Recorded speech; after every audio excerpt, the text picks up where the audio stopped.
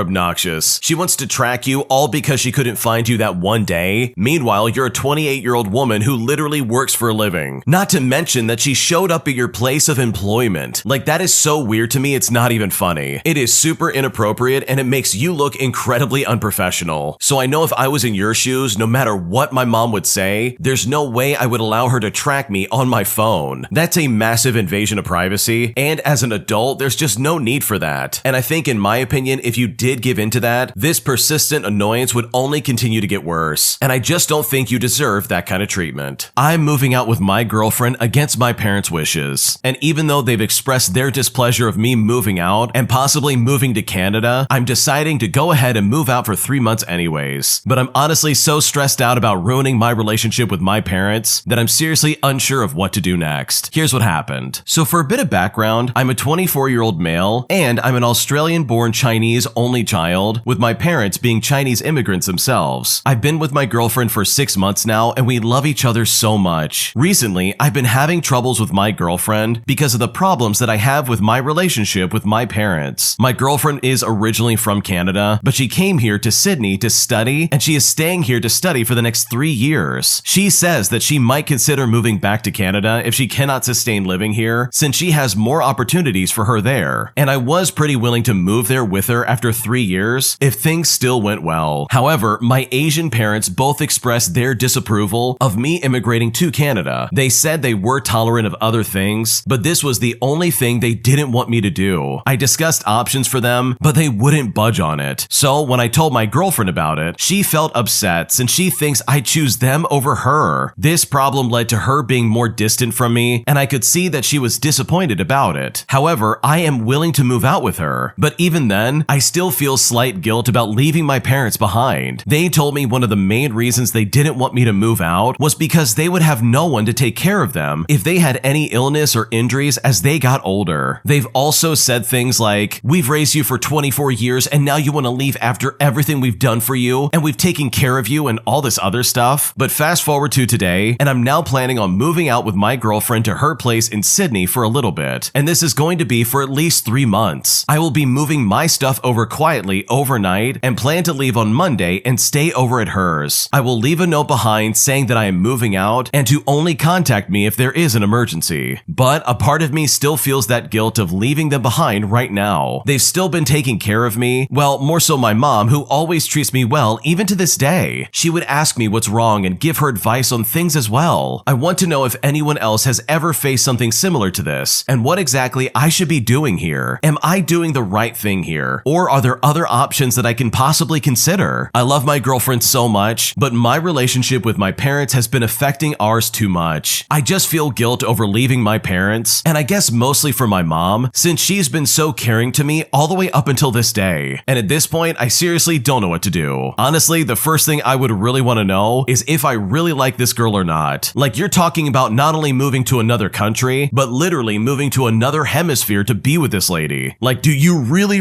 like this woman? Because if you don't really like her, moving out like that would probably be a really bad idea. I'm not saying don't do it, I just think you need to be really careful, because things could be so much different the second you move in together. So it is kind of nice to see that you're going to spend 3 months together in Sydney and at least have some kind of trial run of you guys living together and experiencing each other's company in like a full-time manner. Now, when it comes to your family being upset that you're going to be moving out, I mean, honestly, what were they expecting? Were they expecting you to live at home for the rest of your life and stay around them all the time forever? Like, that just doesn't seem reasonable in my opinion. But I think your parents' concerns about your girlfriend are also valid. You've only known her for 6 months, and for you to suddenly move out and go to Canada, that's like a big step. So in my opinion, I think you just need to be careful regardless of what you do, because this is a big step no matter what, and I think you at least owe it to yourself to carefully consider your options moving forward. Am I the jerk for not forcing my family to share their inheritance with my children? Because right now, they're upset, as well as my ex-wife, who's also upset. And at this point, I seriously don't know what to do. Here's what happened. Okay, to start things out, I have 2 kids. I have a 14-year-old male and a 16-year-old female. And I also have an ex by the name of Tammy. Tammy is not her real name. According to the divorce decree, neither one of us can take the kids out of state without prior written consent from the other. Now, this was fine for the most part, as neither Tammy or I had any desire to go through any more hassle of co-parenting than we already do. However, my father recently passed away. It wasn't a shock because he was sick for a long time, so while I was sad he was gone, I was also relieved he wasn't suffering anymore. About 50 years ago, my father came to America, got an education, and made something of himself, but always missed his home country. When it was determined that there was nothing more that could have been done for him, my father wanted to spend his last year in his home country. My sister happily obliged my father's wishes and quit her job to go with him and help with his care. My brother, my other sister, and I would also take at least one trip over to see him. Then the holidays came around, and my father really wanted to see all of his grandchildren together one last time. My brother and other sister were able to bring their kids over, but when I brought this up to Tammy, which was 3 months ago by the way, she said she'd have to think about it. I gave her as much time as I could, but flights overseas during the holidays were expensive, so when I asked her again, Tammy said she needed more time. I asked how much more time did she actually need, and that led to a fight, and Tammy ended up saying that she wouldn't agree. She also got to my kids and said that they didn't want to go either, citing that they don't speak the language and how they shouldn't have to be inconvenienced just because their grandfather decided to leave the country. Now, I was upset, but I let it go, and I could tell my dad was a little hurt that the kids didn't come. He tried to video chat them twice, but got no response. We had one final dinner together where my dad made a speech about how grateful he was for his family and discussed his will. Aside from my sister who took care of him, the majority of his financial estate would go to his grandkids, and he would be leaving the rest of us sentimental things, which we were all really cool with. He passed a few weeks later, and at the reading of the will, my brother and other sister's kids got a decent size of the trust fund, whereas my kids weren't mentioned at all. I did bring this up once, and my sister said that our dad really was hurt, that he wasn't worth a video call in his final moments, and only opted to leave them sentimental things. When my kids found out, they were furious, and Tammy demanded that I sue my sister or my nieces and nephews, but I refused. My kids see this as me putting someone else before them, as well as punishing them for not agreeing to go, but I don't see it that way at all. So honestly, am I the jerk in this scenario? What should I do? I don't think you're the jerk at all. Like literally, what he puts in his will is completely up to your dad. You have no control over that, and he could have done that for literally anybody. Also, the only reason Tammy's getting upset about this is because she doesn't have the chance to try and mooch off of her family. Like she only wanted her kids to get some of that money because she wanted to try and take that for herself. Like Tammy has some very jaded motivations in my opinion, and there's no way I would trust her disagreement in the slightest. So no, of course you're not the jerk here. Tammy's being weird, and your kids are kind of reaping what they sow, because the least they could have done was at least go for some kind of video chat, because that really would have been the bare minimum, and if they're unhappy with that, then that honestly is their own fault. My boyfriend wants me to move in with him, but I honestly don't want to, especially considering that his dad would also still be living there, and he is incredibly obnoxious and very strict with his house rules, and now I seriously don't know what to do. Here's what happened. So my boyfriend and I have been dating for 2 years now, and we have started discussing moving in together. I want to save money and buy a house in the next 1 to 2 years. However, he wants to buy his house that he and his dad live in and flip the house. So he has no plan of moving out of his childhood home anytime soon. For reference, his dad has a heart condition that limits his ability and is likely going to pass away in the future. He's doing just fine now with regular medication and doctor's visits, but he is limited in his abilities. The house has $60,000 left, and it's paid off plus around $15,000 in back taxes his dad has. My issue isn't that he wants to buy his house, but it's that I don't want to live with his dad, as I find it incredibly weird, and that I would have to tiptoe around him in the house. His dad is a big-time hoarder and very super strict about throwing stuff away or how the house stuff is used at all. Let me just give you some examples to try and illustrate this. If I throw away, let's say, a paper towel in the recycling bin, he will come tell me that it's not on the list and I need to check with him before throwing stuff away. Or I used a regular pan to cook onions and he freaked out because that pan is only used for eggs. He has also had an issue with the fact that I use too much toilet paper, for crying out loud. This past summer, I tried helping clean up the yard because my boyfriend works too much and his dad's heart condition doesn't allow him to do any yard work. So I started cleaning up the yard. His dad gave me the tools to do it, and so I took out a wild berry berry bush that was infested in the planter. Well, his dad lost his mind because I took out the berries in the plant. I have explained to my boyfriend that I do not want to move into the house with his dad living there, and he just thinks that I just need to respect his dad's wishes and all will be fine. Now, respect is one thing I can understand, but his demands are entirely unreasonable. He has no interest in moving out, and I don't want to live separately for our entire relationship. So I honestly feel so stuck, and I now seriously don't know what to do. Yeah, that is an environment I would not want to live in at all. Like, your boyfriend is basically being like, oh, come on, move in with us. You only have to listen to my adult father all the time. For reference, both of these people are 23 and 22 years old, and in my opinion, that's definitely old enough to make your own decisions. Like, I don't know about you, but as an adult, I don't like getting bossed around by another adult. And I can guarantee you, if you moved into that house with your boyfriend and his dad, there's no way you would ever have any kind of freedom. It also doesn't help that this guy's like a massive hoarder. He saves things and keeps it off to the side pretty much all the time, and that in and of itself would be incredibly obnoxious. So no, I don't blame you for not wanting to move in with him, because what you're describing, in my opinion, sounds incredibly obnoxious. Am I the jerk for telling my dad I'm pregnant without my stepmom also being present? Because right now she is very upset with me, and at this point I seriously don't know what to do. Here's what happened. Okay, so for a bit of backstory, my mom passed away unexpectedly when I was 20 years old. I lived with my dad and I helped him through everything until I was 26 years old. Him and I grew very close in this time, and this is also when he met my now stepmother. They married 6 months after they met, and me and my siblings were not happy about it. We were all very close at the time and advised my dad to just wait. He simply stated that they were older, with the both of them being in their late 50s, and they knew what they wanted. He stated that we would have time to get to know her more after they got married. Now, let me preface this by saying that I don't hate my stepmother. She can be very sweet and thoughtful, and my dad is very happy. However, she has always had this expectation that we would all have this amazing relationship with her, and that we would be best friends. She really likes to give advice freely to everybody, and she does this quite often. I know my siblings feel the same way, and she and my dad always say they don't expect me to treat her like my mom or have that kind of relationship, but I feel like they do actually expect that. I'm now 29 years old, and I'm married, and my dad and her have been together for a little over 4 years. A couple of months ago, my dad sat me down and told me all the ways that I had recently offended my stepmom by comments that I've made or things I sent to her on social media. Now, for reference, this isn't the first time that this has happened, and also, I've only sent stuff to her on social media that I thought was funny. They weren't meant to target her or anything like that. Apparently though, for months, she has just been keeping a checklist of everything I have done that has ever made her upset in the slightest. Now, instead of her talking to me directly about it, my dad came to me to have this discussion. I told him I never wanted to be offensive or hurt her feelings, and that the videos that I sent were just jokes. And apparently, this has been happening with my sister as well. All my siblings now feel a strain in their relationships with my dad. Well, fast forward and I find out that I'm pregnant. We were going to wait to tell my dad, but I was too excited. So one day when he came over unexpectedly, I just told him right there on the spot. My husband wasn't there, but he really wasn't that upset about it at all. I will admit I did kind of want the opportunity to tell my dad without my stepmom present, because she can be really overbearing and give all the advice she has. She really has a tendency to take over the conversations. But again, I hadn't really planned on telling him that day. Well, my dad's reaction was very unenthusiastic. It's going to be his first grandchild, so I thought he would maybe be a little bit more excited. I told him he can't tell anyone yet, and he said he wanted to tell his wife, and I said that wasn't a problem for me. That night, she called and congratulated my husband and I. Well, a couple days later, I get a call from my dad telling me how offended his wife was because she was not included in being told. Then he said to me, well, wouldn't you want your mom to know? And when he said that, I absolutely lost it. We eventually ended the conversation with me telling him that she needs to talk to me directly if she's got a problem. I reached out to her saying that I didn't mean to upset her and that we should talk, and she just hasn't replied. So honestly, am I the jerk in this scenario? What should I do? No, you are definitely not the jerk. Your stepmom is being really petty and only goes through your father to try and resolve any supposed issues. And these really are supposed issues. It seems like she's cherry picking any problem she has with you while also refusing to talk to you like an adult. And the fact that your dad and stepmom would expect you to treat your stepmother like some kind of actual mother figure in your life, in my opinion, is incredibly rude and very intrusive. That lady is not your mom. Your mom passed away when you were 20 years old. This isn't a scenario where you grew up suddenly with a stepmom at the age of 6 years old. Like your dad literally remarried later in life when you're definitely like an established adult. So it's completely unreasonable for anyone to be like, yeah, that's your mom now, you gotta treat her as such. So no, with all things considered, you are definitely not the jerk. The stepmom seems incredibly petty, and if I was in your shoes, I would not want to deal with that in the slightest. My entitled mother, who I went no contact with, suddenly shows up to my private birthday party, demanding that I come home to her and leave my grandmother, despite the fact that she surrendered legal custody of me over to my grandma. And I'm honestly still shaken up by the way she acted, and at this point, I seriously don't know what to do. Here's what happened. Okay, so I'm gonna need to give some backstory because there's a lot to take in. For starters, I was parentified and forced to devote 99% of my free time to my younger brother. I then got fed up and ran to my grandmother, and my parents eventually surrendered legal custody of me over to her. There's a lot more I could talk about, but this is essentially the basics. But to jump to the present day, things have been going smoothly. I'm doing well in school, and I'm taking some extracurriculars such as robotics and the debate team, and I still have time to read and hang out with friends. I have started to communicate with my dad as well. Never in person, but it's just over the phone, and this was my decision. And it's mostly just small talk. I talk about school and classes, and he gives me updates on my little brother, who we will call Matt. Matt is not his real name. Now, it's important to note, I've not said a word to my mother directly since the day custody was given to my grandmother. The last time we spoke, my dad told me that Matt had finally realized that I was no longer around and became more agitated. They hired a nanny to help out, but both my parents were still forced to cut back their hours, and that was about a week and a half ago. Well, this past Saturday, I had my dream birthday party, which was themed after books. My birthday cake looked like a stack of books, snacks were themed after literary genres, and everyone came dressed as a book character. I came in dressed as Sherlock Holmes. We had a very cozy venue all to ourselves, and it was great. It was a very chill and very relaxed party. My grandmother hired security for the party with a strict list of who was allowed. This was due to a couple of bullies at school who heard about my party and threatened to crash it. The party ended after a few hours, and most of the guests left. The ones left were my grandmother, myself, one of the guards, and my two closest friends. I excused myself to go to the restroom, and when I came out, one of my friends met me halfway down the hall. She tried to push me back into the restroom, saying my mother had shown up and was demanding to see me. Now, here's the thing. I told nobody from my family about this party. Not my dad, not even the family members who supported me. And this is because of this exact possibility. I also didn't post about it on social media. I heard yelling from my grandmother and decided to confront the situation myself. The security guard was holding my mother back, and my grandmother was livid. The second my mother saw me, she became irate, screaming that I was a disgrace, that she was never going to let me just cut her off, and if I knew what was good for me, I would come home. But here's the thing, I didn't feel scared or even angry. I was just tired. So I kind of let out a sigh. I pulled out my phone and told her I was calling the police. It was up to her if she stayed to face them, but either way, I was filing a no contact order. Well, when I said that, she went pale. She screamed at me one last time and then ran off. She then got into her car and then sped away. I was glad it didn't happen during the party, but it kind of left me shaken. Needless to say, my grandmother and I will be speaking to our attorney tomorrow. I'm still not sure how she found out about the party, which is what spooks me the absolute most. I mean, do entitled parents like her just have some ability that lets them repeatedly attempt to screw up their kids' lives? I'm starting to feel like I'll have to watch out for my mom for the rest of my life, and I'm honestly so sick of it, and I seriously don't know what to do. Wow, that really is awful. And it really does sound like the mom in this situation is a massive piece of garbage. From what the original poster has described and went on to explain, this lady is completely obnoxious, and it was very necessary for her to separate from this mom, which is altogether just really sad. Like, the original poster in this scenario probably would have wanted, in some kind of alternate universe, to have their parents involved in this fun party, but because of their past of being absolutely awful, as well as straight up neglecting the original poster, it simply made it impossible for them to ever be involved in this person's life. So honestly, to the original poster, I'm so sorry this happened, and I totally understand where you're coming from, because I would have been creeped out as well if my family member who I intentionally don't want to talk to somehow found out about my private party, and the fact that she showed up and yelled at you is completely unacceptable. If you like Am I the Jerk, you're probably going to love Am I the Genius. Check it out, link down below in the description. Also, go to amithejerk.com/submit if you would like to submit your own stories. Am I the jerk for refusing to cover my scar and wearing a bikini as it triggered my friend? Because right now she's upset with me, and at this point I seriously don't know what to do. Here's what happened. I'm a 21-year-old female, and I had a cancer scare a few years back and had a biopsy done on my upper leg. The scar has now faded, but it is still fairly noticeable, and it's about 7 centimeters long. Thankfully, it was only a scare and nothing came of it. For a while, I was insecure about it and stopped wearing skirts or tight leggings where you could see the outline of the scar, but now that I've accepted that it's gonna be there forever, I started to wear whatever, and I realized nobody cares about it apart from the odd question. Well, we went to the beach yesterday as a friend group, and I decided to wear a bikini. I was excited to get a tan, and my friend Anna brought her other friend by the name of Dana. I have met her before, but don't know her very well. However, I do know she started a fundraiser for her mom who is fighting cancer right now. Dana's family situation is quite difficult as her dad passed away recently, and her mom has stage 4 cancer. So needless to say, Dana is juggling quite a lot. I came earlier than Anna and Dana, so I was already in my bikini when they joined us, and Dana was nice to me and asked me about my new job. Then Anna went to say hi to the others, and Dana mentioned my scar and recognized that it was a biopsy. She then said something to me that honestly blew my mind. She asked me if I could wear a beach cover-up and that it was triggering to her and very insensitive of me as I know her mom is going through it right now. Well, I said no, I'm here to get a tan, and the cover-up will ruin that. Well, Dana didn't say anything, but she also didn't talk to me for the rest of the day. Well, fast forward to today, and Anna texted me telling me that Dana told her what happened, and while she agrees that Dana's comment was weird, she thinks that I should have given her a free pass as she is not in the best place mentally right now. But I said it was really weird, and no, I wouldn't. Now, I genuinely don't think I'm in the wrong, and I think she's just being really weird about the whole situation. Obviously, if I'm in the wrong, I want to apologize. So I seriously need to know, am I the jerk here? What should I do? No, you are definitely not the jerk. I don't think that you're in the wrong for wearing a bikini and being proud of something that you were previously insecure about. Like, for starters, it's none of Dana's business how you got that scar on your leg, and for her to seriously try to control your behavior as if you're triggering her in some kind of way, while also being like, wow, you're insensitive for not covering up. Like, that, in my opinion, is very obnoxious behavior, and that is so unbelievably uncalled for, it's not even funny. If someone has a trigger, guess what? That is your responsibility to manage. If someone doesn't follow some hidden protocol that they don't know about, then that's your job to deal with that personally, and not something you should try to enforce on other people just to try and be controlling and weird about it. Now, there's obviously nuances here, but for her to be like, wow, you are really insensitive for having a scar, and you're really triggering me right now, especially with my mom. Meanwhile, the original poster came there to wear a bikini and get a tan. They weren't going there to try and trigger Dana, and for them to imply that that's exactly what they were doing is really uncalled for. So I don't think you're the jerk at all. I think Dana was completely out of line for the way she acted, and it is definitely not your job to manage someone else's emotions. Am I the jerk for ordering spicy food that my husband can't eat? Because right now, it's causing major problems in my house, and at this point, I seriously don't know what to do. Here's what happened. I'm a 28-year-old female, and I've been with my 28-year-old husband for 9 years, and we've been married for 2 years this summer. We have a daughter who is 7 years old, and we rarely even fight. And if we do, it has been more major and serious things. But this, what to me was a small issue, is now turning into the biggest argument we have ever had. So the problem is that me and our daughter love spicy food. I always have, and ever since I felt comfortable with her trying it, she has loved it as well. Sure, we couldn't compete in a spice eating contest, and even though our tolerance is high, it is not extreme. But my husband absolutely hates it. He is one of those people who thinks spice is unnecessary and only likes to use salt and pepper. Now, this is not a problem. Sometimes I make a batch that suits his taste, and then another one for me and our daughter. Sometimes me and our daughter will just eat how it is to his liking, as too little spices is easier to handle than to have too much as it would be for him. Now, this Saturday, he was away with friends to go pick up some car parts. It was a 12-hour drive in total, and they left at about 9 o'clock. I went ahead and ordered from an Indian place that our daughter has as her favorite. My husband also likes this place and just orders something mild when he eats from there. Since my husband was not home, I did not order him anything as I thought that they would have eaten it on the road. When he got home, he greeted us, then immediately went to the fridge and saw some boxes left of food. But when he opened them, he obviously noticed that he could not eat any of them. Now, when he saw this, we argued for about 5 minutes. The consensus of the argument was him saying that I should have either thought about him and ordered something for him, or I should have asked him if he had eaten anything or just wanted anything. But I argued that I probably would have done so if it was just a few hours that he was away. But he was away for over 12 hours and came home about 4 hours after we usually eat. So I assumed that he had eaten something in the process. Now he has barely talked, he cooked dinner for himself because in his words, I can't be bothered. He texted me from the living room when I was cooking for me and our daughter that he hoped I was happy to have my food my way. He is extremely weird about this, and he has never acted this way about something like this, and I'm getting even more confused by it all. So honestly, am I the jerk in this situation? What should I do? Okay, so for starters, I don't think you're the jerk at all. I think you're just getting food that you enjoy, and he's upset that he can't have it as well. The food you and your daughter like is clearly too spicy for him to handle, and that is clearly something that's bothering him to some degree. But with that in mind, like what in the world were you supposed to do? Were you supposed to read his mind on his 12 hours on the road? Were you supposed to know just all of a sudden that he wanted something and that he didn't eat something on his way back to your house? Like your husband's acting like you don't think about him at all, but in reality, you've made a lot of accommodations to help him out, and it really seems like he's not acknowledging that in the first place. Like what happened to just straight up communication from your husband? Like why not just say something instead of being weird about it? So no, in my opinion, I don't think you're the jerk. I think your husband's being very weird about all this, and I think if he really wanted some food, he definitely should have spoken up. My entitled roommate stays up all night long, then has the audacity to complain that other people are complaining about her. And I'm honestly so annoyed at my roommate, and I truly hope that she finally just shuts up. Here's what happened. Okay, so I'm a college student, and along with that comes my roommate. Now, unfortunately, the dorm rooms are all thinly walled, meaning our neighbors can hear even the slightest noises. My roommate has a new boyfriend who she likes talking to, but she talks to him late at night. Our hall has quiet hours that begin at 10 o'clock p.m., meaning the noise has to be kept to a minimum, or you might get in trouble for being too loud. It starts with a warning, then it moves up to fines, then after this is termination of the housing contract. She has gotten a warning from our neighbors a couple of times previously, and even had to go talk to the hall director once directly. And yet, with all this in mind, she got all mad when she now has to pay a fine because she was up until 12:30 p.m. talking to her boyfriend on speakerphone. For context, she is a loud talker to begin with, and her whisper sounds more like a regular speaking voice, which I have no problem with. I mean, I am the same way. However, not only did she complain to me, she complained to the neighbors that told on her. Now she is not in good standing with them either. She told me that she was going to go to the housing directors and file a complaint against our hall director, as well as our neighbors, because they make her feel that she does not have any freedom in her own room. Now, at this point, I don't know how this is gonna go over, and I seriously don't know what to do. This is funny to me because your roommate sounds incredibly spoiled. They sound like one of those people who literally had no responsibility growing up, and they also never owned up to anything wrong that they did. And here's the thing, I know exactly what they're talking about here when they're saying the walls are thin and you can literally hear everything. So for her to be going on and on at midnight of all times, and then turning around and being like, wow, I can't believe anybody told on me. It's like, seriously, what are you talking about? You can't be so loud all night and expect people not to get upset. So hopefully the message that your roommate is being way too loud finally sinks in, because based on what you're describing, she sounds absolutely obnoxious, and I truly feel so sorry that you've got to put up with her in the first place. Am I the jerk for calling the police on some parents after they leave me with their kids until 6 in the morning without letting me know exactly where they are? Because right now I'm being called a jerk as they claim that their phones died and they had no way of getting in contact with me. And at this point, I seriously don't know what to do. Okay, so I was asked to sit for a date night while the parents went to a wedding yesterday. I was supposed to watch a baby boy that was 13 weeks old, as well as his sister who's 2 years old, and this was going to be from 5 o'clock until 11 o'clock p.m. This is also not my first time watching either of these children. Now, our evening went as smooth as it could with a toddler and a baby. I got them to bed by 7:30 and started putting the house back together. At 10:15 p.m., I got a text from the parents asking if I could stay until 12 o'clock p.m., and I told them that's fine and to have fun. Well, 12:15 rolls around and I haven't heard from the parents. I sent a text asking if they're close and I didn't get a response. I can be pretty anxious, so my mind started thinking that they got into an accident or something bad happened. I didn't hear from them for about 5 minutes, and then I decided to call, but I still got no answer. Fast forward to 1 in the morning, and the baby has already woken up to feed again, and I'm just overly anxious at this point. It's 1 in the morning, and I have no one to call to calm me down. I would never assume that a late parent is just a late parent at 1 in the morning, so I am just on our city's Twitter page, where they will let you know about road conditions and accidents, and I'm trying to see if anything happened within the last hour and a half, but nothing comes up. 2 o'clock in the morning rolls around, and I kid you not, I have called around 15 times and received no answer from either parent. I wanted to call the police at this point, but also didn't want the kids woken up and taken out of the house at 2 in the morning. I was hoping that the parents would walk in, and although I would be angry, I would know that at least they're fine. But again, that did not happen. At 5 o'clock in the morning, I finally decided to call the police and report the parents missing, and I told them that I couldn't keep them after having them all night. The police showed up at 5:22 in the morning and took a statement from me. I was asked for the parents' numbers, and the police asked if I could stay with the kids until they figured out exactly what to do. Well, at this point, the neighbors are outside, and the woman directly next door told me that she could stay with them. But I didn't know their relationship to her, so I told her I'd wait with the kids just for a little bit longer. Finally, at 5:48 in the morning, they roll up and are greeted by the police. The mom ran into the house, thinking something had happened to the kids, but then she sighed when she saw why they were there. She said to me, "Our phones died and we didn't know how to get home from the venue." And when she said that, I was fuming. I called them irresponsible and the worst parents I've ever worked for. I demanded that she pay me on the spot, and then I left. I then got a long message about how this is my job and I'm such a huge jerk for disrespecting them, as well as for calling the police. She felt like I could have left them with the neighbors or called the emergency contacts and not the police. So honestly, I need to know, am I the jerk in this situation? What should I do? You are not only not the jerk in this scenario, but the parents are some of the worst parents I think I've ever heard of in my life. Like literally, these people suck completely. For starters, they tried to extend your stay at their house by an hour, and then they extended that for literally the entire night. Like these morons didn't show up until 6 in the morning, and somehow that's your fault when you're freaking out not knowing what to do. Which, by the way, in my opinion, I think you did the right thing. Calling the police and getting them involved truly was the right move to make, especially when the parents aren't answering their stupid phones. Like for them to try and twist this around and be like, "No, this is your fault. How dare you call the police on us?" It's like, lady, what are you talking about? You are 100% at fault, and you are a terrible mother for letting this happen. If their phones actually died and they didn't have any power, then they should have gone to some store that's open and bought a charger. Like I'm pretty sure most gas stations, at least in America, would have some kind of cheap charger they could get to at least bring their phone back to life. So no, you are definitely not the jerk. The parents in this are absolutely incredibly irresponsible, and I just can't imagine trying to blame you for trying to be safe. I don't want to go on a family trip, all because last year when we went on this trip, it was an absolute nightmare for me. And right now, my husband is saying that if I'm not going, then he wants to take our son with him, which is an idea that I'm completely opposed to. And at this point, I seriously don't know what to do. Here's what happened. So my partner is in a car club, and every alternate year they do a long weekend trip. And this is somewhere across the country, which normally involves a lot of travel. The schedule is really full, with lots of events starting early and gala dinners and award nights, so it goes quite late. Now, we as a family went on one in 2022 when our son was just 1 year old. To say the trip was a disaster was an understatement. I spent the majority of the time by myself with our son, while my partner and his family were off doing the car events. I had to travel by myself, including a flight with a layover and hire a car, and our son didn't sleep well. He was teething and away from his normal home and routine, so I was running off of like no sleep for nearly 5 days, which I had to deal with alone because he had big days ahead of him. So you can probably pick up that I was super uncomfortable and very stressed out. My partner has now said that the car club has announced the dates for this year, and he wants us to go as a family. It is a 4 to 5 hour drive, and our son will be 3 years old. His car needs to be show ready and would not fit the car seat, as well as the particoat, luggage, car cleaning and polishing kit, as well as any potential roadside repair kit. Basically, it's a classic car, so it has no air conditioning, and also as a classic car, suspension isn't great, so on long, windy, bumpy trips, I definitely get car sick. So I will have to take our son in my own car and drive there and back on my own. Now, I've said I don't want to go, and to be honest, I still haven't forgotten how terrible the last trip was. He thinks that I'm being unreasonable, and I just need to get over it because it's a fun thing to do as a family. He's also said that if I don't go, he wants to take our son, which I don't agree with either. They have fully booked days and events going into the night, so I don't understand logistically how he's going to look after our son, and I absolutely do not want him to be left with someone that we don't know to look after him while he goes out. He thinks I'm not being supportive and missing out on an opportunity to spend quality time together, but I seriously do not see it that way. So honestly, I really need to know, am I the jerk for not wanting to go to this car club trip, or for even wanting my partner to take my son? What should I do? No, I definitely do not think you're the jerk at all for not wanting to go to this trip. Like literally last time you had to do all of this by yourself. Like your husband's going off and partying, working and doing all this other fun stuff while you're literally running on no sleep, you're taking care of your son, and you're handling all this other logistical stuff that is truly a nightmare. Like, this guy just does not respect the fact that you did so much to make sure that he was happy at that trip, because you very easily could have flipped a switch and said to him, okay, it's your turn to take over, and then went off to leave him with your kid, who, by the way, is really cranky and got no sleep. So no, I don't blame you at all for being like, nope, I'm not gonna go with you this time. I have ridden that circus and I'm not doing it again. But on the subject of him taking his son with him to this trip, I can understand your concerns, but also I think it would be really funny if he did actually take your son, and then he would be solely responsible for taking care of his son and getting a very serious taste of his own medicine right there at this party. And sure, I understand all of your concerns about not wanting your son to go with your husband to this event, but it also would be a fantastic way to see revenge take its course and basically remind your husband of all the good that you do in his life. But overall, in my opinion, I don't think you're the jerk. I think it's completely reasonable for you to say, no, I'm going to sit this one out. And in my opinion, if your husband really wants to take his son with him on this trip, then I think if I was in your shoes, I would allow it to happen and willingly let chaos unfold. When you subscribe, make sure to hit the bell to turn on notifications. To finish listening to all the stories, check out the playlist at the top of the description. And if you like Am I the Jerk, make sure to subscribe to Am I the Genius. Everything will be linked down below in the description.